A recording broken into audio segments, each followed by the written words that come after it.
Vilma, pelo convite e parabenizar, né, vocês ciclistas por estarem assim, né, batendo de cara com um dos importantes fatores de risco para o câncer de mama, que é a atividade física, e isso vocês estão fazendo. Então, parabenizo a todas vocês, tá bom? Então, aqui não é uma palestra, é uma roda de conversa, onde eu vou passar algumas informações e a gente vai aprender juntas a se tocar, tá bom?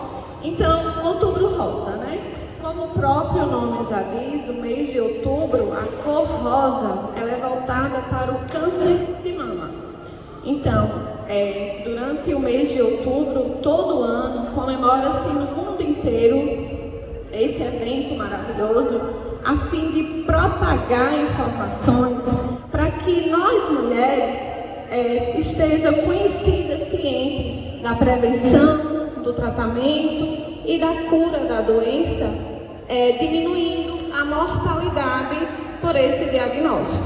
Por isso que é importante a mobilização nesse mês maravilhoso, tá bom? E o que é o câncer, Renata? Então, o câncer de mama, como todo outro câncer, nada mais é do que a desordenação das células. As nossas células, elas sofrem alguma alteração baseada em fatores de risco que faz com que desenvolva a doença. Então, o câncer nada mais é do que uma desordem nessas células. Infelizmente, é uma doença de grande prevalência que, segundo estudo, de acordo com o INCA, que é o Instituto Nacional de Câncer, o câncer de mama, ele é o segundo que mais mata. Em primeiro lugar está o câncer de pele. E agora, em 2022, deixa eu me ver os números que eu esqueci.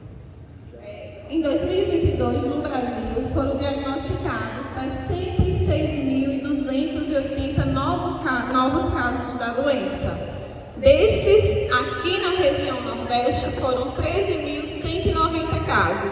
E na região da Bahia, a nossa região, 3.460 novos casos só esse ano. Então, são números que a gente vê que só aumenta.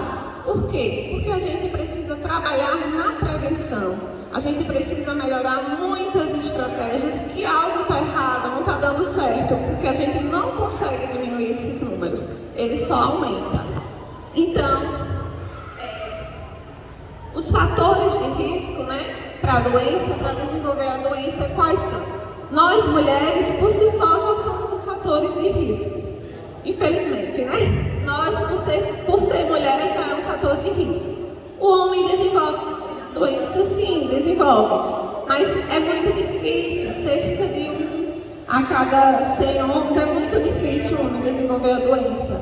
Ao contrário de nós, mulheres. Então, o fato de sermos mulheres, por estar em nosso organismo o famoso hormônio estrógeno, o estrogênio, que é o hormônio feminino, ele é o grande vilão. Então, o fato de ser mulher, por esse hormônio estar atuando no nosso organismo, é um fator primordial para desenvolver a doença.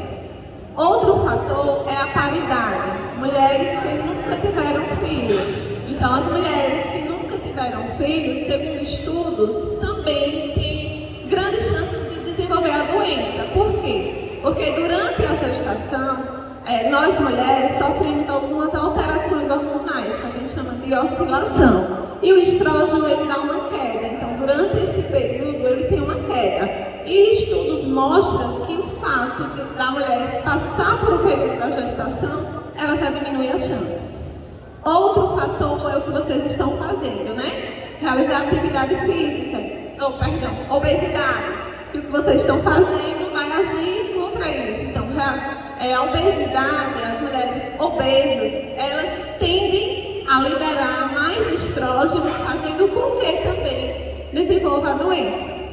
Mulheres que passam por câncer de pulmão ou algum outro tipo de câncer, que precisa também passar por alguma radiação, têm chances também de desenvolver a doença. As mulheres aí que estão entrando na menopausa, acima dos 50 anos, e precisam passar por reposição hormonal, é um fator importante. Por quê? Porque quando a mulher entra na menopausa, ela passa por alterações hormonais, alguns especialistas, a depender do que ela venha queixar em consultório, precisa fazer reposição hormonal. E essa reposição hormonal, ela precisa ser bem analisada. Por quê? Porque se a mulher ela tiver mais de 5 anos que entrou na menopausa, ela não pode repor hormônio. Porque aí sim aumenta ainda mais o fator do desenvolvimento. Porque quando a gente repõe esse hormônio, o hormônio que vai ser inserido é o estrógeno. Então precisa se analisar muito bem para que possa repor um hormônio numa mulher. A menarca precoce também é considerada um fator. A menarca, para quem não sabe, é a primeira menstruação. Quando ela vem antes dos 12 anos, ela é considerada um fator, assim como a menopausa tardia. Por quê?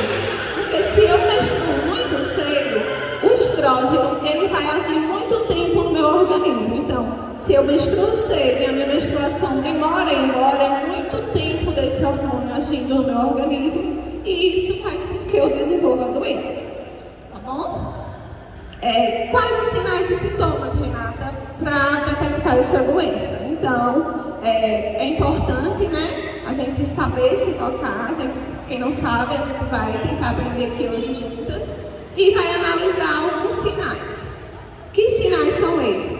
A mulher que se toca, ela se conhece, isso é fato. Por isso, a importância de se tocar.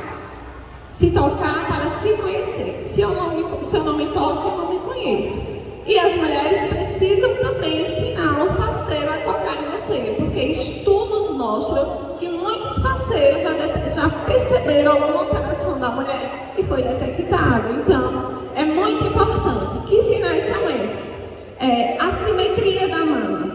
A gente sabe que nossas mamas, fisiologicamente, elas são um pouco assimétricas. Todo mundo tem um pouquinho de assimetria. Mas quando essa assimetria ela está diferente, alguma coisa não está normal, aí sim a gente vai observar. Tem algo de errado, a gente precisa se ver, se olhar e ver que tem algo de errado. Ao se tocar, vocês vão notar se tem algum caroço diferente, se tem algum nódulo, que também é um sinal. E lembrando que esse nódulo tem que estar um pouquinho elevado para você detectar no toque, perdão. Então tem que ter cuidado. Vermelhidão na mama, a mama ela pode ficar vermelha, secreção no mamilo, o mamilo ele começa a sair secreção espontânea, sem precisar apertar, porque no apertar, no natural, a gente vai liberar algum tipo de secreção, mas quando tem alteração, ele sai espontâneo, sem precisar a gente tocar e começa a melar a blusa, o sutiã, então isso é um sinal. Outro sinal é o mamilo, o bico do peito. Essa parte escura do peito, quando tem algum nódulo, ele pode inverter o mamilo. E essa inversão um pode estar e outro não. Então essa inversão, esse aspecto de laranja que a gente chama, ele precisa ser avaliado, tá bom? Esses são alguns dos sinais e sintomas. Como detectar, Renata? Então, o rastreio ele pode ser feito através do clínico, que é feito pelo profissional de saúde, autoexame, que é feito por nós, cada um de vocês, e os exames de imagem, ultrassom, mamografia, que vai depender da idade. Então, o autoexame, ele vai perceber, a gente vai perceber, vai visualizar essas alterações na mama. Lembrando que autoexame não se fecha diagnóstico de câncer de mama, tá bom? O que vai fechar é um profissional em especialidade juntando com exame clínico e exames de imagem, aí sim fecha-se o diagnóstico. Quando realizar a mamografia ou ultrassom mamária, a gente percebe que lá na unidade chegam muitas mulheres de 30 a 30 e poucos anos querendo realizar a mamografia. E para isso, não é que elas não possam realizar, uma mulher de 30 e poucos anos, mas para uma mulher de 35 anos realizar uma mamografia, a gente precisa fazer um rastreio nela. Ela tem o quê? Histórico familiar, ela precisa ter alguma alteração, ela precisa fazer um ultrassom primeiro, ver se essa ultrassom não dá certo. Aí sim, se detectar alguma coisa, aí a gente encaminha para a mamografia. A mamografia, segundo estudos, ela tem que ser realizada a partir de 40 anos de idade. vez ao ano. E antes disso, só fazendo rastreio. Por quê? Ela por si só também é uma radiação. Então não tem por que estar se expondo desnecessário a uma radiação antes dessa idade. Além de que em mulheres de idade mais jovem, as nossas mamas elas são mais densas. Essa densidade, ela atrapalha a visualização. Então ela vai pedir uma outra de todo jeito. Aí a gente faz mamografia depois de 40 anos. Se precisar antes, a gente vai analisar a situação e vai fazer, tá bom? E o ultrassom a gente já tem que fazer. A partir de 20 anos, no máximo, já tem que começar a fazer a ultrassom. E aí, a depender, o profissional vai orientar o qual exame deve ser feito. E a partir de 40 anos, uma vez ao ano, mamografia, tá bom? Agora, eu trouxe um vídeo, só que o vídeo não está falando, ela só está tocando. Eu vou junto com vocês fazer o autoexame, não é melhor?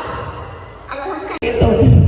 Para as mulheres que ainda menstruam, ela vai contar o primeiro dia da menstruação, ela vai contar de 7 a 10 dias depois do primeiro dia.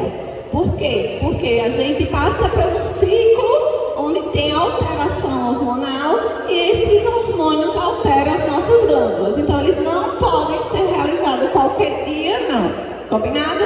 Então, depois do primeiro dia da menstruação, de 7 a 10 dias, na hora do banho, em frente ao espelho, eu vou realizar o exame. Como iniciar? É melhor com a mama molhada, por passar o sabão, porque desliza melhor a mão.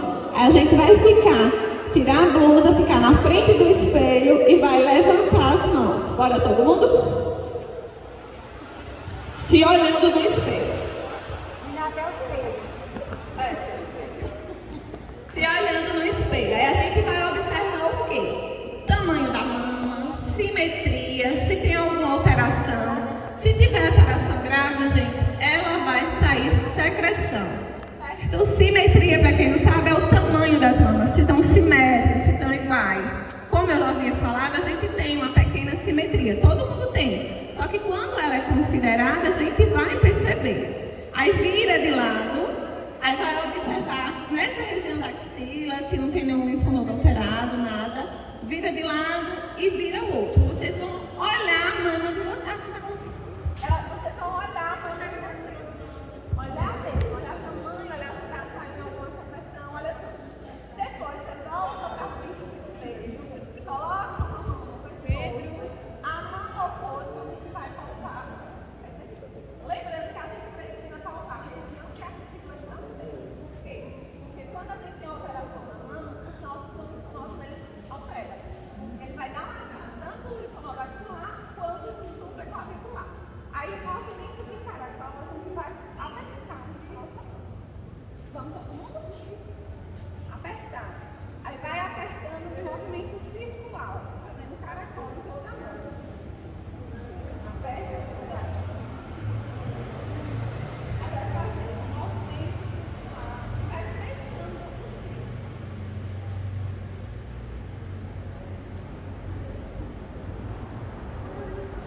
Até chegar no mamilo, que é o bico do peito, essa parte escura. Aperta um pouquinho, para ver se vai sair alguma coisa. Se for alguma secreção escura, também a gente vai observar. O mesmo jeito faz do outro lado. Certo? Aí faz todo o movimento do outro lado e vai apertar. Apresentou qualquer alteração, procura um profissional de saúde.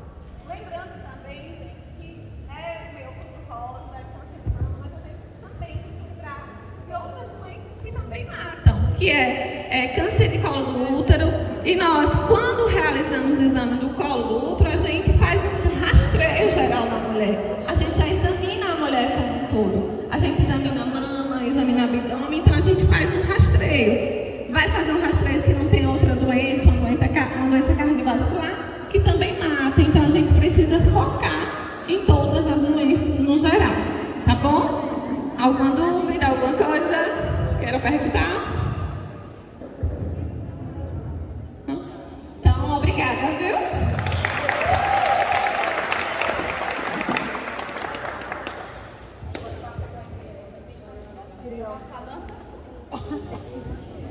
Foi. Obrigada a você, Renata. Não era que a gente ia ter dúvida com tantas informações ricas. Gente, agora vai ter a nossa cantora ciclista. Nós temos duas, né? Vitória, por favor, se apresente ao palco.